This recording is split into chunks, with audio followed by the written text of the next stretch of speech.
Ganesh gold తాకట్టులో ఉన్న బంగారాన్ని విడిపించి కొనబడును. సంప్రదించండి 9966611144. ఓం నమః శివాయ. ఓం నమో నారాయణాయ. నరదృష్టి నివారణ కాల భైరవాయ నమో నమః. ఓం కాళకాలాయ విద్మహే కాళాతీతాయ ధీమహి తన్నో నరదృష్టి నివారణ కాళభైరవ ప్రచోదయాత్. హరి ఓం. ఓం మహాదేవ్యై చ విద్మహే విష్ణుపత్ని చ ధీమహి తన్నో మహాలక్ష్మి ప్రచోదయాత్. హరి ఓం. మా ఛానల్కి స్వాగతం. చూస్తున్న వీక్షకులకు ప్రేక్షకులకు ప్రియ కాళభైరవ భగవద్బంధులకి స్వాగతం పలుకుతూ మమ్మల్ని ఎంతగానో ఆదరిస్తూ ఉండబడినటువంటి ప్రియ సోదర సోదరీమణులకు సనాతన ధర్మ సంరక్షకులకు జ్యోతిష అభిమానులకు అందరికీ కూడా ఆషాఢ మాసంలో బహుళాష్టమి అమావాస్య గురువారము, ఈసారి శ్రావణ మాసము శుక్రవారం ప్రారంభం అవుతుంది కనుక విశేషమైన వ్యాపార అభివృద్ధి సకల ఐశ్వర్యం అందరికీ కలగాలని కోరుకుంటూ మనసారా మహాలక్ష్మీదేవి అమ్మవారిని వేడుకుంటూ అందరికీ ఆశీర్వచనం. 16/7/2025 నుండి 31/7/2025 వరకు పుట్టినటువంటి వారందరికీ కూడా ముందస్తుగా జన్మదిన శుభాకాంక్షలు. గతంలో వివాహం చేసుకున్న వారికి వివాహ వార్షికోత్సవ శుభాకాంక్షలు. ద్వాదశ రాశుల్లో గ్రహ గమనాల్ని ఒకసారి వీక్షింపచేద్దాం. వృషభ రాశిలో శుక్ర భగవానుడు స్వక్షేత్రం సంచార స్థితి, మిథున రాశిలో దేవగురు బృహస్పతి సంచార స్థితి, కర్కాటక రాశిలో రవి బుధ సంచార స్థితి, బుధాదిత్య రాజయోగము, సింహరాశిలో కుజుడు మరియు కేతు సంచార స్థితి, కుంభరాశిలో రాహు సంచార స్థితి, మీనరాశిలో శని భగవానుడి యొక్క సంచార స్థితితో ద్వాదశ రాశుల్లో గ్రహ గమనాలు ఈ విధంగా ఉన్నాయి. కుంభరాశి వారికి ఆషాఢ మాసంలో బహుళాష్టమి గురువారం అమావాస్య గురు పుష్యార్క యోగ సందర్భంగా ఎలాంటి యోగాన్ని పొందాలి, ఎలాంటి ఐశ్వర్యాన్ని పొందాలో ఈ వీడియోలో సవివరంగా సంపూర్ణంగా తెలుసుకుందాం. కుంభరాశిలో ఏ నక్షత్రాలు వస్తాయనగా ధనిష్ఠ నక్షత్రంలోని 3వ పాదము 4వ పాదము, శతవిష నక్షత్రంలోని 4 పాదాలు, పూర్వభాద్ర నక్షత్రంలోని 1, 2, 3 పాదములను కలిపితే కుంభరాశి అవడం జరుగుతుంది. రాశాధిపతి శని భగవానుడు. వీరికి ఏళ్లనాటి శని ఒకవైపు చివరార్ధ సంచార స్థితి జరుగుతున్న విషయం మీకు తెలిసిన విషయమే. రాశిలోనే రాహు సంచారం చేయడం వలన దయచేసి ఎవరిని పూర్తిగా నమ్మవద్దు, గుడ్డిగా ఏ పనులు చేయొద్దు. ఏదైనా తెలిస్తే చేయండి, తెలియలేదు దాన్ని సంపూర్ణంగా ప్రణాళికాబద్ధంగా తెలుసుకొని మీరు ప్రయాణం చేయగలిగినట్లయితే సువర్ణపు అధ్యాయ జీవితం మీ ముందర ఉంటుంది. తృతీయంలో శని భగవానుడు ఉండడం వలన తల్లిదండ్రులతో, అన్నదమ్ములతో, గురువులతో, స్నేహితులతో సఖ్యతగా ఉండే ప్రయత్నం చేయగలిగినట్లయితే మనశ్శాంతి, మీకు ఐశ్వర్యం, ఆనందం మీ సొంతం అవుతుంది. అర్ధాష్టమ శుక్రుడు మీ ఫోన్లు, బ్యాంకు యొక్క లావాదేవీలు, బంగారు ఆభరణాలు చాలా జాగ్రత్తగా ఉండి తీరాలి. ఓటీపీలు ఎవరికైనా చేరవేశారా, మూడో వ్యక్తి చూసాడా, సర్వము గోవింద అయ్యే పరిస్థితి అధికంగా ఉంది. తస్మాత్ జాగ్రత్త. పంచమ స్థానంలో గురు సంచార స్థితి ఉండడం వల్ల నూతనంగా వివాహమైన వారికి సంతాన యోగము, చదువులు, పిల్లల యొక్క అభివృద్ధి, వివాహము, ఐశ్వర్యము, కెరియర్లో పిల్లలకు ఉన్నతమైన భవిష్యత్తు ఇవ్వాలని మీ కోరిక కూడా నెరవేరబోతుంది. 6వ స్థానంలో బుధాదిత్య రాజయోగ కారణం వలన ప్రభుత్వ ఉద్యోగం చేసేవారికి ఇది చాలా ప్రమోషన్స్, ట్రాన్స్ఫర్సు యోగదాయకం. అలాగనే ప్రభుత్వ అధికారులతో చాలా సఖ్యత కూడా చాలా అవసరం అని చెప్పి గుర్తు పెట్టుకోగలగాలి. 7వ స్థానంలో కుజుడు సంచారం మరియు ఒక కేతు సంచార స్థితి ఉండడం వలన కుజదోష ప్రభావం కారణం వలన రుణ సమస్యలు, రోగ సమస్యలు, శత్రు సమస్యలు, వాహన గండములతో కూడుకున్నటువంటివి, యంత్రాలతో, ఆయుధాలతో అనేక రకాల సమస్యలు పొంచి ఉన్నాయి.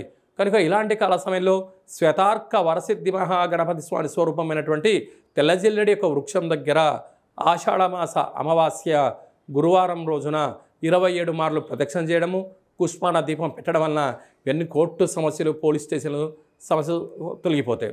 ఇంకొంచెం ఓపిక కలిగినట్లయితే ఆ తెల్లజిల్లెడి యొక్క వేరును తీసుకొచ్చి ఇంట్లో పెట్టుకున్నట్లయితే మీకు రాబోయే 7 తరాల వారికి యోగం కలుగుతుందని చెప్పి కూడా గమనించాలి. జూలై మాసంలో ద్వితీయార్థంలో ముఖ్యమైనటువంటి పండుగల గురించి క్లుప్తంగా సవివరంగా సంపూర్ణంగా తెలుసుకుందాం. 18వ తారీఖున 7వ నెల 2025 బహుళ అష్టమి, భాద్రపద మాస బహుళ అష్టమి సందర్భంగా కాళభైరవ స్వామి స్మరణ ధ్యానము యోగదాయకం అని చెప్పి కూడా గమనించాలి. అలాగనే మనకు 24వ తారీఖున గురువారము పునర్వసు పుష్యమి నక్షత్ర సందర్భంగా గురు పుష్యార్క యోగ అమావాస్య అంటారు. అనగా అర్కము అనగా తెల్ల జిల్లెడి యొక్క వృక్షము కనుక తెల్ల జిల్లెడి వృక్షం దగ్గర దీపం పెట్టడం, పరిస్థితి అనుకూలించినట్లయితే ఆ తెల్ల జిల్లెడి యొక్క వేరును తీసుకుని వచ్చి వాటిని బాగా శుద్ధి చేసి పసుపు కుంకుమ సింధూరాన్ని పోసి ఇంట్లో పెట్టుకున్నట్లయితే అద్భుతమైన విపరీతమైన రాజయోగం కలుగుతుంది అని చెప్పి గమనించగలగాలి. శ్వేతార్కము అంటే తెల్ల జిల్లెడి యొక్క వేర్లలో వినాయకుడి స్వరూపం ఏర్పడి ఉంటుంది. అలాంటి వేరును ఇంట్లో మనం ఉంచుకోవడం వలన, ఆ స్వరూపాన్ని ఇంట్లో ఉంచుకోవడం వలన విద్యలో, ఉద్యోగంలో, వ్యాపారాలలో, రాజకీయాలలో, సకల కార్యక్రమాలలో తిరుగులేనటువంటి జీవితం మీ సొంతం చేసుకుంటారని చెప్పి గమనించాలి. అందరికీ ఆ యొక్క శ్వేతార్క వరసిద్ధి మహాగణపతి స్వామికి ఆశీస్సులు ఉండాలని కోరుకుందాం. అందరికీ ఎవరికి ఎలాంటి అష్ట కష్టాలు లేకుండా అష్టైశ్వర్య ప్రాప్తిని కలిగించాలని కూడా మనసారా కోరుకుందాం. అలాగనే ఈ సంవత్సరం మనకు శ్రావణ మాసము మొదటి శుక్రవారంతోనే ప్రారంభమవుతుంది.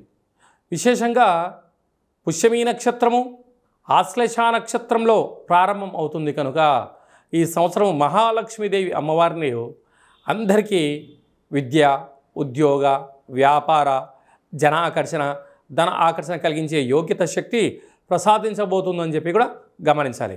కనుక మనం అందరము కూడా వీలైతే మనం శుక్రవారం పూట అమ్మవారిని స్మరించడం, ధ్యానించడం, లక్ష్మీదేవి పూజ చేసుకోవడం వల్ల సకల ఐశ్వర్యాలంతా కూడా మన సొంతమవుతాయని చెప్పి గమనించాలి.